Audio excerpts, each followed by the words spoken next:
আসসালামু আলাইকুম। আবারও হাজির হলাম কাঁঠাল বিচির ভর্তা নিয়ে। আজ আমি ভাজা কাঁঠাল বিচির ভর্তা তৈরি করে দেখাবো, আশা করি ভালো লাগবে। আর এই ভর্তাটা গরম গরম ভাত দিয়ে খেতে খুবই মজার হয়। ভিডিও ভালো লাগলে লাইক দিয়ে চ্যানেলটি সাবস্ক্রাইব করে পাশেই থাকবেন। চলুন তাহলে দেখে নেওয়া যাক কীভাবে তৈরি করতে হয়। এর জন্য এখানে আমি ভালো 1 কাপ পরিমাণ কাঁঠালের বিচি নিয়ে নিলাম। তো এখন ভেজে নিব শুকনো খোলায় তেল ছাড়া। তো ভাজতে ভাজতে একসময় দেখবেন কাঁঠাল বিচির স্কিন কালো হয়ে যাবে। আর ভালো কাঁঠালের বিচি নিতে হবে, কারণ অনেক দিনে শুকনা বিচি যদি নেন তাহলে ভর্তা কিন্তু ভালো হবে না, পাটায় বাটতে পারবেন না, অনেক শক্ত থাকবে। তো কাঁঠাল খাওয়ার 2-1 দিন পরে যে বিচিটা রাখবেন, ওই বিচিটা দিয়ে ভর্তাটা তৈরি করবেন, দেখবেন ভর্তা অনেক ভালো হবে আর বাটার সময় সহজেই গলে যাবে। এই তো স্কিন কালো কালো হয়ে এসেছে, কাঁঠালের বিচি ভালোভাবে সিদ্ধ হয়েছে, আমি চেক করেছি। তো নামিয়ে খোসাটা ছাড়িয়ে নিব কিছুক্ষণ ঠান্ডা হওয়ার পর। তো এখন আমি শুকনো খোলায় 4টা শুকনা মরিচ নিয়ে নিলাম, তেল ছাড়া একটু ভেজে নিব। তো আমি শুকনা মরিচ আর কাঁচা মরিচ দিয়ে ভর্তাটা তৈরি করব, এতে করে ভর্তার টেস্ট অনেক ভালো আসবে। আপনারা চাইলে শুধু কাঁচা মরিচ অথবা শুকনা মরিচ দিয়েও তৈরি করতে পারেন। ঝালটা কম বেশি করে নেবেন। এখানে আমি পেঁয়াজ আর রসুন দিলাম, রসুনের থেকে পেঁয়াজের পরিমাণটা বেশি হবে, এতে করে ভর্তার টেস্ট ভালো আসবে। তো সরিষার তেল দিয়ে দিলাম, এখন নেড়ে চেড়ে একটু ভেজে নিব হালকা ব্রাউন হয়ে আসা পর্যন্ত। পেঁয়াজ রসুন মরিচ আপনারা আপনাদের স্বাদ মতো দিবেন, কম বেশি করেও নিতে পারেন। তো একদম ভেজে পুড়িয়ে ফেলবো না, হালকা ব্রাউন হয়ে আসা পর্যন্ত ভেজে নিব। তো নামানোর আগ মুহূর্তে এখানে আমি আদা কুচি দিলাম। কাঁঠাল বিচি ভর্তায় অবশ্যই আদা দিবেন, এতে করে ভর্তার টেস্ট বহুগুণে বেড়ে যাবে। তো এখন আর বেশি নাড়ানাড়ি করব না, 1 মিনিটের মতো নেড়ে নামিয়ে নিব।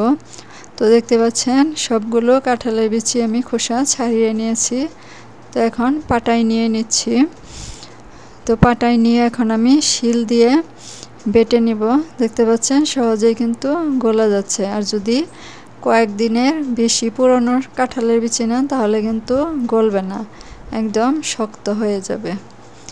তো সবগুলো বিচি আমি এখন বেটে নিব। তো দেখতে পাচ্ছেন সবগুলো বিচি আমি বেটে এখন আলাদা একটা বাটিতে আমি সরিয়ে নিচ্ছি। সরিয়ে নেওয়ার পর এখন আমি আগে থেকে ভেজে রাখা পেঁয়াজ মরিচ রসুন বেটে নিব। তো সবগুলো নিয়ে নিচ্ছি তেল সহ। নিয়ে নেওয়ার পর শুকনা মরিচের যে বোটাগুলো ছিল, সেই বোটাগুলো সবগুলো আমি ফেলে দিব। ফেলে দিয়ে লবণ দিয়ে প্রথমে শুকনা মরিচটা আমি বেটে নিব, তাহলে ভালোভাবে বেটে নেওয়া হবে। শুকনা মরিচ অনেক শক্ত থাকে, বিচি থাকে, একটু যদি বেটে নেন তাহলে ভালো হবে। তো ভালোভাবে বেটে নিয়ে গলিয়ে নিতে হবে।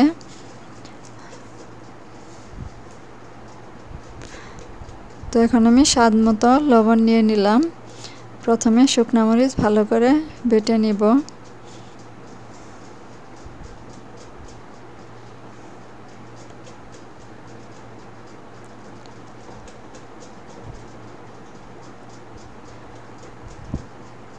প্রথমে শুকনা মরিচ বেটে নেওয়ার পর এখন কাঁচা মরিচ পেঁয়াজ রসুন সব ভালো করে আমি বেটে নিয়েছি, দেখতে পাচ্ছেন।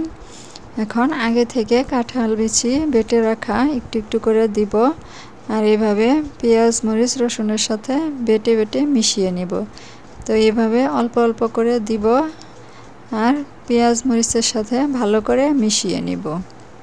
আর এই ভর্তাটা গরম গরম ভাত দিয়ে খেতে খুবই টেস্টি হয়। বাসায় একবার হলো এভাবে ভর্তা তৈরি করে খেয়ে দেখবেন, ইনশাল্লাহ নিরাশ হবেন না। তো সম্পূর্ণ ভর্তা মেখে নেওয়ার পর এখানে আমি সরিষার তেল দিয়ে নিব। আপনারা চাইলে তেল দিতেও পারেন, না দিলেও হবে, কারণ মরিচ পেঁয়াজ ভাজার সময় তেল দিয়েছিলাম। তো এখানে আমি অল্প পরিমাণে সরিষার তেল দিয়ে ভালো করে মেখে নেব। তো ভালো করে মেখে নেওয়ার পর একদম ভর্তা রেডি হয়ে যাবে। এখন গরম গরম ভাত আর কাঁঠাল বিচি ভর্তা খেতে খুবই সুস্বাদু হয়। তো তো ভিডিও ভালো লাগলে প্লিজ একটি লাইক দিয়ে চ্যানেলটি সাবস্ক্রাইব করে পাশেই থাকবেন আর বেশি বেশি শেয়ার করবেন। তো আজকের মতো এখানেই বিদায় নিচ্ছি। আল্লাহ হাফেজ।